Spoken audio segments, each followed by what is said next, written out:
ليلۃ القدر کی رات اس طرح 2 نفل نماز پڑھ لو، پورے 80 سال کے گناہ معاف ہو جائیں گے۔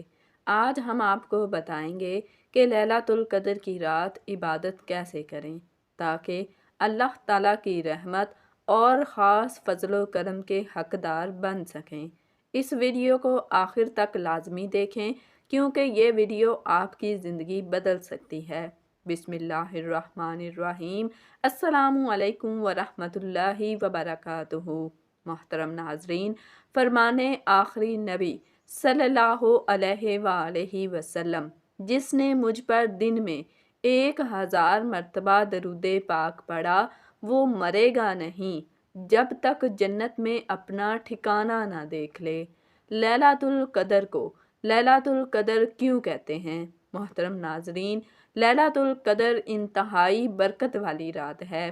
اس کو ليلۃ القدر اس لیے کہتے ہیں کہ اس میں سال بھر کے احکام نافذ کیے جاتے ہیں اور فرشتوں کو سال بھر کے کاموں اور خدمات پر مامور کیا جاتا ہے، اور یہ بھی کہا گیا ہے کہ اس رات کی دیگر راتوں پر شرافت اور قدر کے باعث اس کو ليلۃ القدر کہتے ہیں، اور یہ بھی منقول ہے کہ چونکہ اس شب میں نیک اعمال مقبول ہوتے ہیں اور بارگاہ الہی میں ان کی قدر کی جاتی ہے، اس لیے اس کو ليلۃ القدر کہتے ہیں۔ بخاری شریف میں ہے، فرمان مصطفیٰ صلی اللہ علیہ وسلم، جس نے ليلۃ القدر میں ایمان اور اخلاص کے ساتھ قیام کیا یعنی نماز پڑھی تو اس کے گزشتہ صغیرہ گناہ معاف کر دیے جائیں گے۔ اس مقدس رات کو ہرگز غفلت میں نہیں گزارنا چاہیے۔ اس رات عبادت کرنے والے کو 1000 ماہ یعنی 83 سال 4 ماہ سے بھی زیادہ عبادت کا ثواب عطا کیا جاتا ہے، اور اس زیادہ کا علم اللہ پاک جانے یا اس کے بتائے سے اس کے پیارے حبیب صلی اللہ علیہ وسلم جانے کہ کتنا ہے۔ اس رات میں حضرت جبرائیل علیہ السلام اور فرشتے نازل ہوتے ہیں اور پھر عبادت کرنے والوں سے مصافحہ کرتے ہیں۔ اس مبارک شب کا ہر ایک لمحہ سلامتی ہی سلامتی ہے، اور یہ سلامتی صبح صادق تک برقرار رہتی ہے۔ یہ اللہ پاک کا خالص الخاص کرم ہے کہ یہ عظیم رات صرف اپنے پیارے حبیب صلی اللہ علیہ وسلم کو اور آپ صلی اللہ علیہ وسلم کے صدقے میں آپ صلی اللہ علیہ وسلم کی امت کو عطا کی گئی ہے۔ اللہ پاک قرآن میں ارشاد فرماتا ہے، ترجمہ: اللہ کے نام سے شروع جو نہایت مہربان رحم والا، بے شک ہم نے اسے شب قدر میں اتارا، اور تم نے کیا جانا کیا شب قدر؟ شب قدر 1000 مہینوں سے بہتر، اس میں فرشتے اور جبریل اترتے ہیں اپنے رب کے حکم سے، ہر کام کے لیے وہ سلامتی ہے صبح چمکنے تک۔ مفسرین کرام رحمت اللہ علیہ سورۃ القدر کے ضمن میں فرماتے ہیں، اس رات میں اللہ پاک نے قرآن کریم لوح محفوظ سے آسمان دنیا پر نازل فرمایا، اور پھر تقریباً 23 برس کی مدت میں اپنے پیارے حبیب صلی اللہ علیہ وسلم پر اسے بتدریج نازل کیا۔ رسول محترم صلی اللہ علیہ وسلم نے ارشاد فرمایا، بے شک اللہ پاک نے میری امت کو شب قدر عطا کی، اور یہ رات تم سے پہلے کسی امت کو عطا نہیں فرمائی۔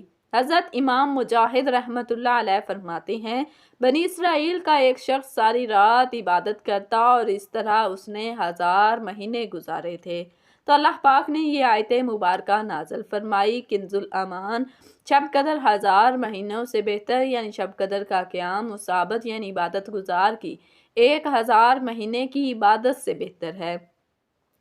ناظرین، دیکھا اپنے خدائے رحمان اپنے محبوب ذیشان صلی اللہ علیہ وسلم کی امت پر کس قدر مہربان ہے، اور اس نے ہم پر کیسا عظیم الشان احسان فرمایا کہ اگر شب قدر میں عبادت کر لیں تو 1000 ماہ سے بھی زیادہ کی عبادت کا ثواب پا لیں۔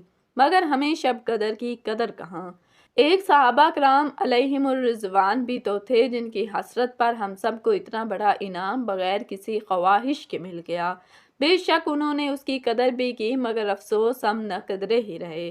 ہر سال ملنے والے اس عظیم الشان انعام کو ہم غفلت کی نظر کر دیتے ہیں۔ ایک فرمان مصطفیٰ صلی اللہ علیہ وسلم کا حصہ ہے۔ جب شب قدر آتی ہے تو حکم الہی سے حضرت جبرائیل علیہ السلام ایک سبز جھنڈا لیے فرشتوں کی بہت بڑی فوج کے ساتھ زمین پر نزول فرماتے ہیں، اور ایک روایت کے مطابق ان فرشتوں کی تعداد زمین کی کنکریوں سے بھی زیادہ ہوتی ہے، اور وہ سبز جھنڈا کعبہ معظمہ پر لہرا دیتے ہیں۔ حضرت جبرائیل علیہ السلام کے 100 بازو ہیں، جن میں سے 2 بازو صرف اسی رات کھلتے ہیں، وہ بازو مشرق اور مغرب میں پھیل جاتے ہیں۔ پھر حضرت جبرائیل علیہ السلام فرشتوں کو حکم دیتے ہیں کہ جو کوئی مسلمان آج رات قیام، نماز یا ذکر اللہ میں مشغول ہے اس سے سلام اور مصافحہ کرو، نیز ان کی دعاؤں پر آمین بھی کہو۔ چنانچہ صبح تک یہی سلسلہ رہتا ہے۔ صبح ہونے پر حضرت جبرائیل علیہ السلام فرشتوں کو واپسی کا حکم دیتے ہیں۔ فرشتے عرض کرتے ہیں، اے جبریل علیہ السلام، اللہ پاک نے امت محمدیہ کی حاجتوں کے بارے میں کیا معاملہ فرمایا؟ حضرت جبرائیل علیہ السلام فرماتے ہیں، اللہ پاک نے ان لوگوں پر خصوصی نظر کرم فرمائی اور 4 قسم کے لوگوں کے علاوہ سب کو معاف فرما دیا۔ صحابہ کرام علیہ رضوان نے عرض کی، یا رسول اللہ صلی اللہ علیہ وسلم، وہ 4 قسم کے لوگ کون ہیں؟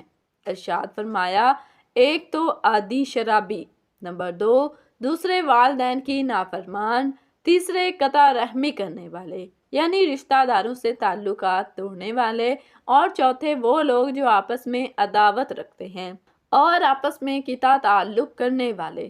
حضرت عبادہ بن صامت رضی اللہ تعالیٰ عنہ نے بارگاہ رسالت میں شب قدر کے بارے میں سوال کیا۔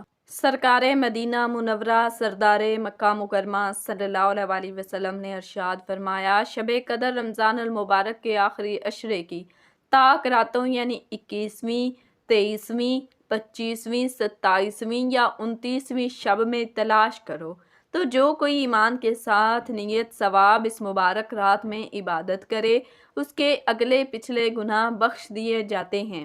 اس کی علامات میں سے یہ بھی ہے کہ وہ مبارک شب کھلی ہوئی، روشن اور بالکل صاف شفاف ہوتی ہے۔ اس میں نہ زیادہ گرمی ہوتی ہے نہ زیادہ سردی، بلکہ یہ رات معتدل ہوتی ہے، گویا کہ اس میں چاند کھلا ہوا ہوتا ہے۔ اس پوری رات میں شیاطین کو آسمان کے ستارے نہیں مارے جاتے۔ مزید نشانیوں میں سے یہ بھی ہے کہ اس رات کے گزرنے کے بعد جو صبح ہوتی ہے اس میں سورج بغیر شعاع کے طلوع ہوتا ہے، اور وہ ایسا ہوتا ہے گویا کہ 14ویں کا چاند۔ اللہ پاک نے اس دن طلوع آفتاب کے ساتھ شیطان کو نکلنے سے روک دیا۔ اس ایک دن کے علاوہ ہر روز سورج کے ساتھ ساتھ شیاطین بھی نکلتے ہیں۔ شب قدر کی متعدد علامات کا ذکر گزرا، ہمارے ذہن میں یہ سوال ابھر سکتا ہے کہ ہماری عمر کے کافی سال گزر گئے، ہر سال شب قدر آتی ہے اور تشریف لے جاتی ہے، مگر ہمیں تو اب تک اس کی علامات نظر نہیں آئیں۔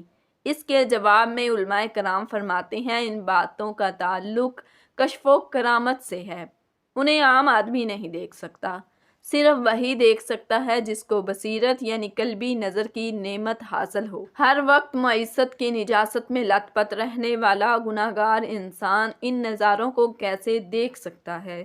حضرت اسماعیل حقی رحمۃ اللہ علیہ تفسیر روح البیان میں یہ روایت نقل کرتے ہیں، جو شب قدر میں اخلاص نیت سے نوافل پڑھے گا اس کے اگلے پچھلے گناہ معاف ہو جائیں گے۔ یقیناً یہ رات منبع برکات ہے۔ چنانچہ حضرت انس بن مالک رضی اللہ تعالیٰ عنہ فرماتے ہیں، ایک بار جب ماہ رمضان شریف تشریف لایا تو حضور اکرم صلی اللہ علیہ وسلم نے فرمایا، تمہارے پاس یہ مہینہ آیا ہے جس میں ایک رات ایسی بھی ہے جو 1000 مہینوں سے بہتر ہے، اور جو شخص اس رات سے محروم رہ گیا گویا تمام کی تمام بھلائی سے محروم رہ گیا، اور اس کی بھلائی سے محروم نہیں رہتا مگر وہ شخص جو حقیقتاً محروم ہے۔ اے ہمارے پیارے پیارے اللہ پاک، اپنے پیارے حبیب صلی اللہ علیہ وسلم کے طفیل، ہم گناہ گاروں کو لیلۃ القدر کی برکتوں سے مالا مال کر اور زیادہ سے زیادہ اپنی عبادت کرنے کی توفیق عطا فرما۔ آمین ثم آمین۔ جزاکم اللہ خیراً کثیرا۔